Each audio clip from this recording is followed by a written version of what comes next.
नमस्कार दोस्तों, स्वागत है आपका अपने चैनल में। आज मैं आपको एसएमपीएस शॉर्ट सर्किट प्रोटेक्शन के बारे में बताऊंगा। ये कैसे अपने आप को सेफ रखता है और फ्यूज़ को बर्न आउट कर देता है।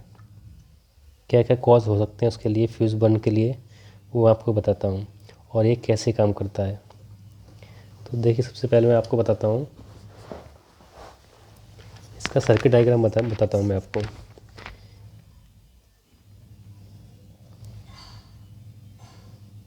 ये हो गया उसका न्यूट्रल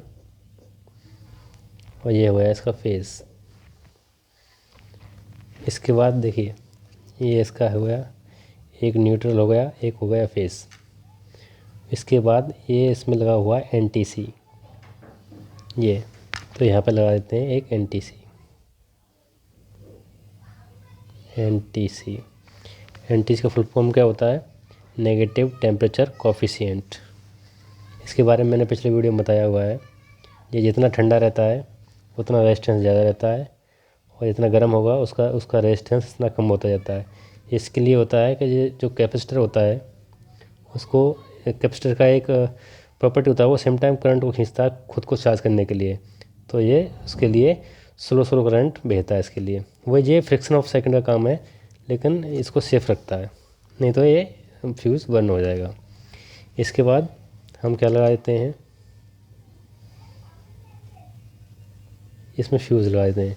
देखिए यहाँ पे क्या है, एनटीसी, एनटीसी के बाद फ्यूज़ लगा हुआ है, तो यहाँ पे लगा देते हैं फ्यूज़।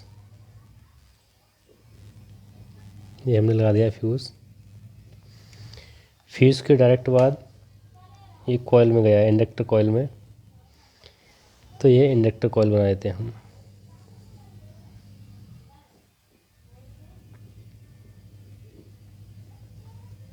ये हमने बनाया इंडक्टर कॉइल। इंडक्टर कॉइल क्या करता है? ईएमआई को रिड्यूस करता है। ईएमआई क्या होता है? इलेक्ट्रोमैग्नेटिक इंटरफेरेंस, मतलब जो भी डिस्टर्बेंस रहता है इलेक्ट्रिसिटी में, उसको ये कम करता है। उसके बाद देखिए, ये लगा हुआ है कैपेसिटर। ये कैपेसिटर क्या करता है? जो हाई फ्रिक्वेंसी स्पाइक आता है, उसको अगर हाई हाई फ्रिक्वेंसी स्पाइक आएगा तो ये खुद को शॉर्ट कर लेगा। तो शॉर्ट करने से क्या होगा, न्यूट्रल फ्यूज़ इकट्ठा हो जाएगा और ये फ्यूज़ को डैमेज कर देगा। तो यहाँ पे लगा देते हैं हम इसको हाई फ्रिक्वेंसी वाला जब स्पाइक आएगा तो उसको ये कैपेसिटर लगा दिया। उसके लिए हमने ये कैपेसिटर लगा हुआ है। उसके बाद हम लगा देते हैं, देखिए ये कैपेसिटर लगा हुआ है। उसके बाद लगा हुआ है ये ब्रिज रेक्टिफायर। ये ब्रिज रेक्टिफायर लगा हुआ है, और इसी से कैपेसिटर के थ्रू, ये कैपेसिटर है, ये ब्रिज रेक्टिफायर आ गया। फिर देखिए ये आ गया, दो कैपेसिटर लगे हुए हैं, ये वाई क्लास कैपेसिटर लगे हुए हैं। देखिए कैपेसिटर लगे हुए हैं, तो ये दो कैपेसिटर लगा देता हूँ मैं इधर भी। ये दो कैपेसिटर लगा देता हूँ मैं। वो किसके लिए है? ये है हो गया अर्थ के लिए। ये तीन वायर होते हैं ना, तीन फेस वायर लगे होते हैं किसी किसी उसमें।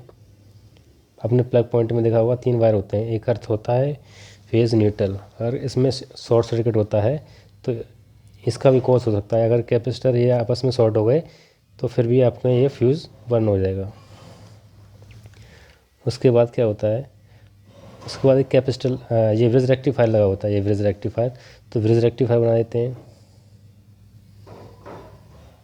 चार डायोड होते हैं इसमें, दो फॉरवर्ड वाइज और दो रिवर्स वाइज।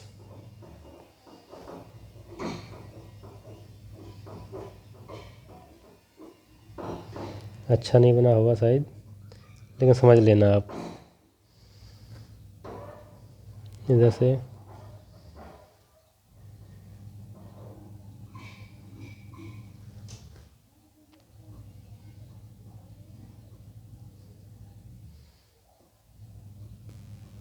ये हमने बना दिया ब्रिज रेक्टिफायर।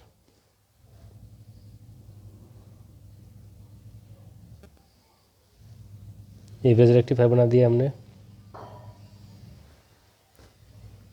उसके बाद ब्रिज रेक्टिफायर के बाद देखो आ गया ये कैपेसिटर। ये कैपेसिटर आ गया, ये कैपेसिटर लगा देते हैं। अप्रॉक्स उसको 400 वोल्ट तक जाना चाहिए।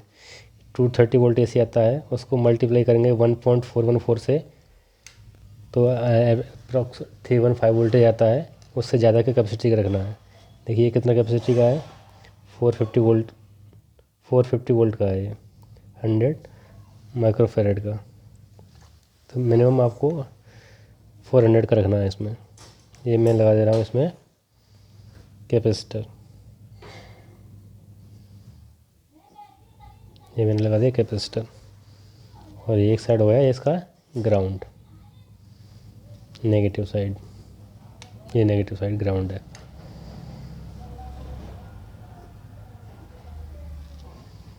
उसके बाद देखिए ये कैपेसिटर है,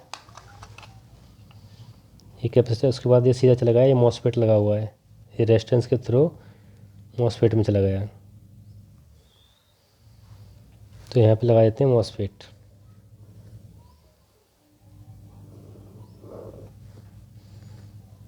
तीन लेग्स होती हैं इसकी मॉसफेट की। एक सीधा चली जाएगी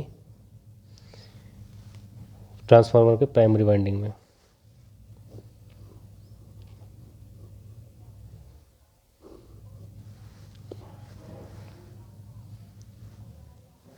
दूसरी चली जाएगी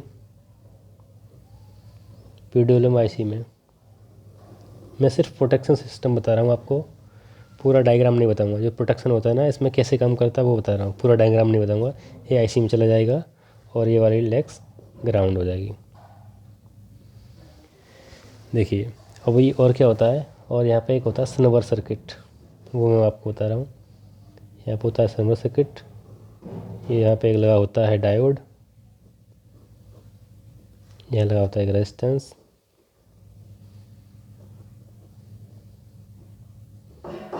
और यहाँ लगा होता है एक कैपेसिटर। देखिए मैं बता रहा हूँ, ये कैपेसिटर लगा हुआ है, ये रेजिस्टेंस लगा हुआ है, और ये डायोड लगा हुआ है। तीनों ये होता है स्नबर सर्किट। स्नबर सर्किट के बारे में ज़्यादा जानकारी चाहिए तो मेरा एक वीडियो देख लेना, पिछला वीडियो, उसमें स्नबर सर्किट के बारे में मैंने बताया हुआ है पूरा। अभी देखिए ये मैंने पूरा बता दिया आपको। मॉसफेट इसके जो अगर शॉर्ट होगा, कहीं भी शॉर्ट सर्किट होगा, शॉर्ट सर्किट होता क्या है, फ्यूज़ और न्यूट्रल आपस में जुड़ जाते हैं, वो शॉर्ट सर्किट होता है। बस इतना सिंपल कर लीजिए। तो अब वही ये कैसे कैसे शॉर्ट सर्किट हो सकता है।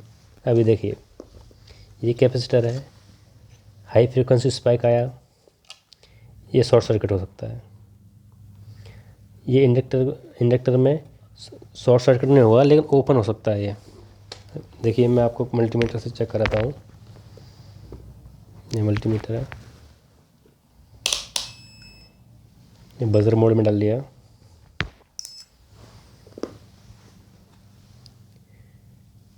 ये इंडक्टर लगा हुआ है, फिल्टर लगा हुआ है, ये आपस में इसमें कंटिन्यूटी आना चाहिए, मतलब ये सही काम कर रहा है, ये उड़ा नहीं है। अभी जो कैपेसिटर है,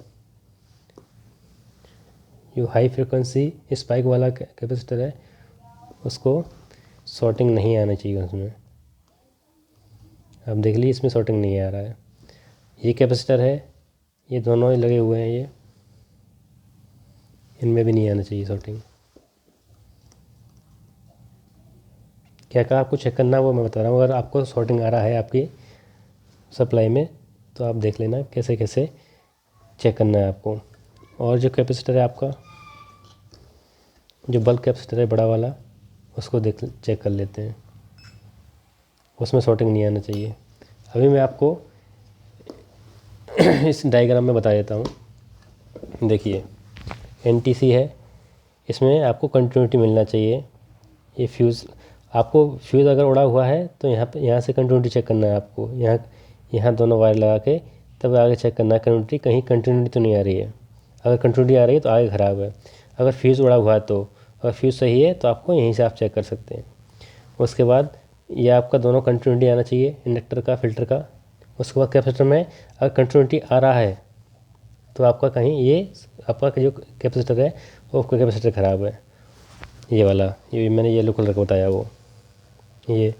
उसके बाद अगर आपके इन जो ये जो कैपेसिटर वाई क्लास कैपेसिटर हैं, अगर इनमें शॉर्टिंग आ रहा है तो आपका अर्थ और फेस के साथ में ये शॉर्टिंग हो रहा है, यहाँ पे हो सकता है। अगर आपका ये कैपेसिटर ख़राब हुआ ये वाला, तो आपका 100% ब्रिज रेक्टिफायर ख़राब हो जाएगा। ये बड़ा वाला जो कैपेसिटर है अगर ये आपका ख़राब हुआ तो 100% आपका ये ब्रिज रेक्टिफायर है। किसी किसी में ये इसमें इनबिल्ट 4 डायोड है, किसी किसी में अलग अलग से ऐसे डायोड लगे होंगे। ये जो डायोड लगे हुए हैं उससे 4 डिफरेंट टाइप के ब्रिज रेक्टिफायर बना के 4 डायोड लगे होंगे। ये कैपेसिटर लगा हुआ अगर ये शॉर्ट हो गया तो ये 100% शॉर्ट हो जाएगा, तो ये चेक कर लेने का है। फिर ये लगा हुआ मॉसफेट भी शॉर्ट हो सकता है। मॉसफेट किस वजह से हो सकता है, ये सिल्वर सर्किट में जो कैपेसिटर लगा हुआ है, सिल्वर सर्किट में ये जो कैपेसिटर लगा हुआ है अगर ये ओपन रह गया तो भी ये शॉर्ट सर्किट हो सकता है। ओपन हो गया तो कैसे, ये अगर ओपन रह गया तो यहाँ हाई पावर सप्लाई वेट करेगी, स्विचिंग नहीं होगा यहाँ पे, मतलब सॉरी ये अगर ओपन रह गया तो यहाँ पे हाई सप्लाई वेट करेगी। अगर स्विचिंग नहीं हो रहा है तो ये हाई पावर सप्लाई यहाँ पर वेट करेगी तो इसको शॉर्ट सर्किट कर देगी। शॉर्ट सर्किट कर देगी तो ये फ्यूज जुड़ जाएगा आपका यहाँ पे। तो ये होता है इसका SMPS शॉर्ट सर्किट प्रोटेक्शन होता है। इसके अलावा सबके अलावा एक और होता है जो IC होता है। यहाँ पर जो IC लगा होता है PWM IC, कौन सा लगा हुआ है वो अलग अलग आपके SMPS पे वेरी करता है। जो PWM IC होता है उसका मॉडल नंबर चेक कर लेने का और उसका डेटा शीट में देख लेने का कौन सा पॉजिटिव कौन सा न्यूट्रल फेस, मतलब उसमें शॉर्ट हो रहा है, कुछ भी शॉर्ट हो रहा है तो उसमें उसके हिसाब से उसका डेटा शीट से हिसाब से चेक कर लेने का। तो ये होता है आपका SMPS short circuit protection. Video अच्छा लगा हो तो वीडियो को लाइक करें, चैनल को सब्सक्राइब करें। बहुत बहुत धन्यवाद। आपको मैं प्रैक्टिकली दिखाना चाहता हूँ, आप देख लीजिए। अगर आपका शॉर्ट सर्किट नहीं है तो आपका वैल्यू कितना आता है, ये है आपका मल्टीमीटर। उसको रेजिस्टेंस मोड में डाल के मैंने इसका न्यूट्रल और फेज में इसको रेजिस्टेंस चेक कराता हूँ तो इसका हाई वैल्यू आना चाहिए इसमें। अभी इसमें ये इसमें मैंने लगा दिया न्यूट्रल, फेज को इधर लगा दे रहा हूँ, उसका वायर कट चुका है तो इसको मैं लगा रहा हूँ। देखिए इसमें आ रहा है 24 समथिंग मेगा ओम में आ रहा है। अभी क्या करेंगे हम, शॉर्ट सर्किट करेंगे कहीं भी। देखिए अगर मैं इस पर शॉर्ट सर्किट कर रहा हूँ ब्रिज रेक्टिफायर पे तो वैल्यू कितना आएगा, देखिए वैल्यू एकदम से 13 ओम पे चला गया है सडनली। अगर मैं इधर शॉर्ट सर्किट कर रहा हूँ कैपेसिटर पे तो देखिए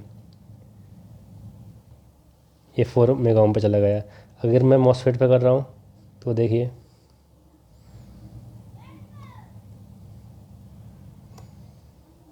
ये भी कम हो रहा है, देखिए। तो ऐसे आपका मतलब आपका अगर आपका शॉर्ट सर्किट नहीं है और आप लगा रहे हैं इसमें चेक कर रहे हैं रेजिस्टेंस, तो मेगा ओम में हैवी मतलब ज़्यादा क्वांटिटी उसमें आना चाहिए, रेजिस्टेंस ज़्यादा आना चाहिए। ये आपका चेक करने का इजी तरीका है आपका शॉर्ट सर्किट नहीं है तो। बहुत बहुत धन्यवाद। वीडियो को लाइक करें, चैनल को सब्सक्राइब करें।